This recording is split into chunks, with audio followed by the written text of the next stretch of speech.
Good morning, and I want to first of all thank the community members from Crown King, Pine Flats that were able to make it here this morning. We're really here for you guys with some good news. Over the last 13 days, you guys have been displaced from your homes, and we have been working with the incident management team to cooperatively establish a goal to get you back in there as soon as possible. And first and foremost, I'd like to thank the Southwest Incident Management team that's been working so hard on this fire. The fire crews that you can see behind you, there's no more smoke on Crown King, and that's a good sign. So we're excited about that. So effective immediately at 8 o'clock this morning, we are going to allow full-time residents and business owners to head back up the mountain. Tomorrow, 24 hours later, we will allow part-time residents to go up to the mountain. And then on Monday, we're going to open it up to the public. And this has been a cooperative effort with the incident management team, along with some of your leaders from your community, to figure out a three-phase system that will work best for the community. And so with that cooperative effort, we came up with this phase. Now, in order for us to do this, we're going to strictly manage who goes up there. So we're going to be issued passes that gets the community members through the roadblocks, the business owners, and the resources that you need, because first and foremost, we want to make sure that the county, the Red Cross, we're giving the community members what they need to start to get back to a normal life. So you're going to see some resources up there for you, as well as the roadblocks are going to stay in place over the weekend to ensure that the community members are able to get back in there and get back to their normal day-to-day business. So I just want to read a little bit about what we're going to do. So just to reiterate, today, the 25th at 08, Crown King will be open to full-time and business owners only. At 1800 tonight, we'll be open to Pine Flats and Turkey Creek. And the reason that is because there's still some work going on in there with the high winds. We're really concerned about gusts today, and so we're still looking for possible spot fires and some heat in that area. So at 1800 today is when the Pine Flats and Turkey Creek members will be coming through. I did also get some good news from APS. They've been working extremely hard last couple of days, and we thought it was going to take about 2 weeks to get power back up in the Crown King area, and they think they're going to be able to energize later today. So, so it looks like power will be back up there. So you can thank APS for that. And what you'll still see when you get up there, there is going to be some closures because they're still fighting that western edge. And so at Horse Thief and Senator Highway, we're still going to have some roadblocks to keep people out of that area where firefighters are still fighting. So we got to be really cognizant of where they're at and treat them with the respect and the safety that they need in order to accomplish their job. And that's going to go on for probably a couple weeks. They're going to be still fighting this thing. So I'll open it up to any questions right now. Over here. Yes, ma'am. So are we going to be able to take like trailers with us, or just a single vehicle? Or? Yes, ma'am. You can take your trailers. Today, full-time residents, you can take what you need and go up there and do what you need to do. There's going to be we're going to be giving you some packets that will help you address some issues that you might encounter at your home since the power's been off for 13 days.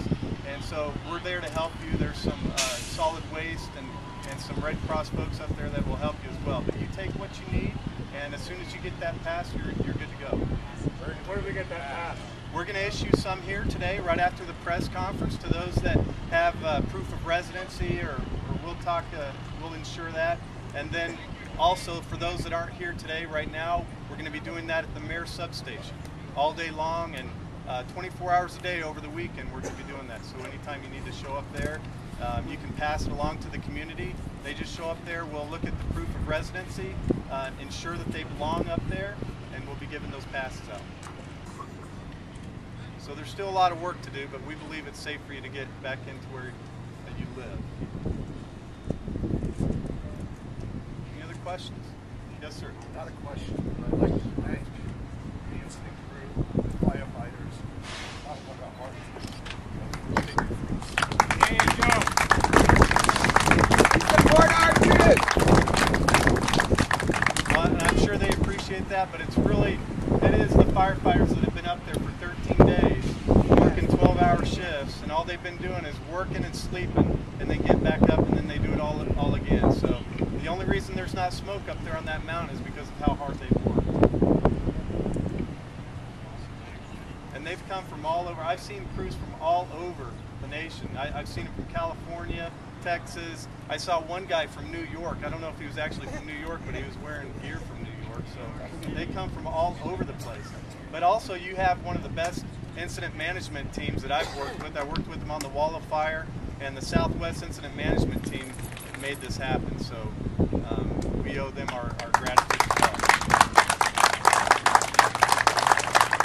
Let's hear it for the Crown King Fire Department.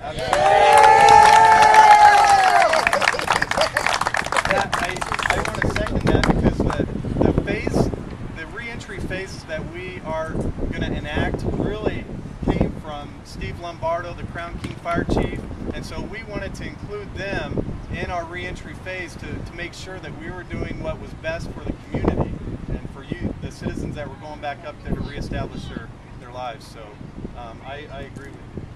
So what do you think about the news today, and you know what it means to these residents? Oh, it just, you know, it's been close to 2 weeks now. As of Sunday, it started 2 weeks ago, and I tell you, it's just great news. They got it out. I couldn't believe they got it out with all this wind. That's an unbelievable feat, and we're going to have a community meeting on Sunday morning up in Crown King for the folks on what we can do at the county to try to streamline the permit processes for those people that were burnt out. And other things, the governor went ahead and released $10,000 also, so we're going to be able to do some other things with that funding. So we're very happy for today. Let's talk about the declaration of emergency. That was also in preparation for some concerns that you have about possible flooding in Black Canyon City. Yes, within a couple of weeks, I'm planning on putting together a meeting in Black Canyon City.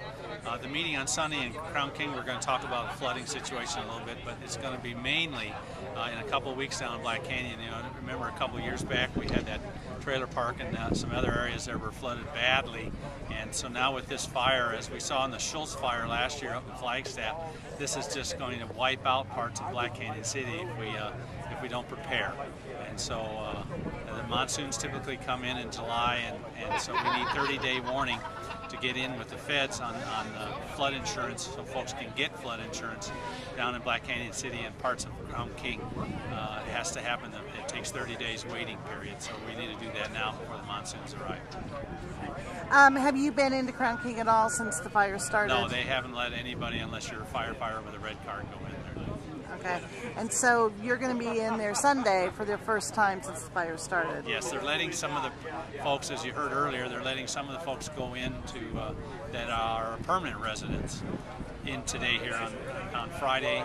Tomorrow they're going to let all people that are property owners back in, and then Monday they're going to allow all folks, general public, back in. I'll be touring on Sunday all the roads up there and where the fire went with emergency management. And I understand 6 structures were lost, or? I heard this morning we possibly had another one, so it could be, I'm hearing either 7 or 8. Okay.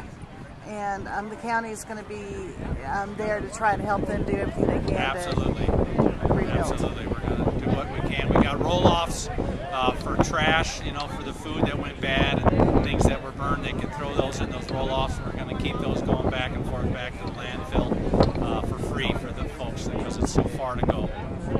And have you heard about any donations or anything like that? There is a tomorrow at 10 o'clock down at the Bumblebee Ranch. They're having bands and all kinds of raffles and things for a fundraiser for Crown King.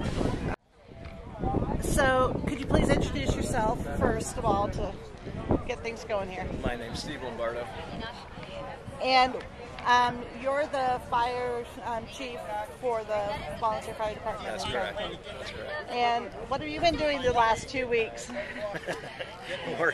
working with the team and working with the firefighters to obviously protect our town. So now have you stayed in Crown King most of this time? I stayed up there the whole time, yes. Okay. And what are people going to expect to find when they return? You know, the bowl itself is looking pretty good. The firefighters did an outstanding job of taking care of the Crown King community. And so it's looking looking pretty good inside town. And I understand maybe another structure was burned. Yeah, to my knowledge, my knowledge is 6, but Okay. I don't know about a 7th. All right. And I also understand that they're still looking into what caused the original fire on it's under in that house. investigation right now. You know, but how's the transition going to go? Do you think, as far as people getting back to their homes and residences? I think it's a good plan the way it's set up. So we were talking about the plan for the plan for the re-entry. Yeah, it's a 3-phase plan. I think it's going to work fairly well. Gives everybody a chance to get settled in before the next section of people comes in. Okay. So, you know, first is the residents and the businesses, and then the property owners, and then the public can come in. How are the homes, as far as everybody's talking about defensible space and being fire-wise and all that, how are the homes prepared for this event this time around? In the area that there was the fire, there wasn't a lot of defensible space around those homes. We've been working real hard with the community over the last several years to get defensible space around homes, and we're working throughout the whole district to do that. So it's getting better all the time.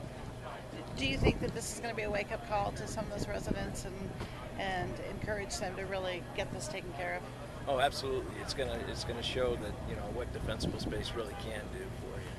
And for the fire started in a home that caught on fire, Right. and most likely, from everything I've heard, is probably an electrical fire of some sort.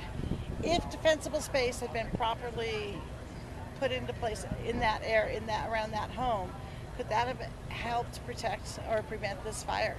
Well, like, you know, I don't want to second guess how things would go, but we were fighting against heavy brush and a heavy understory, which was making things very difficult. The fire was spotting ahead, so it was a difficult fire. So, what do you have to say for the firefighters that came in from communities all across the country? They did an outstanding job. They're phenomenal. They did an excellent job. So, you know, I can't say enough about them. I'm really appreciative of what they did. And finally, do you know of any fundraisers, any events like that to help the community on their reentry? Because there are going to be some expenses associated with this. There are, and I'm not aware of them right now, but I'm sure that there's going to be some stuff going on to help the folks out. Do you love your town? Absolutely. So, okay, thanks. Yeah, you bet. You're with who?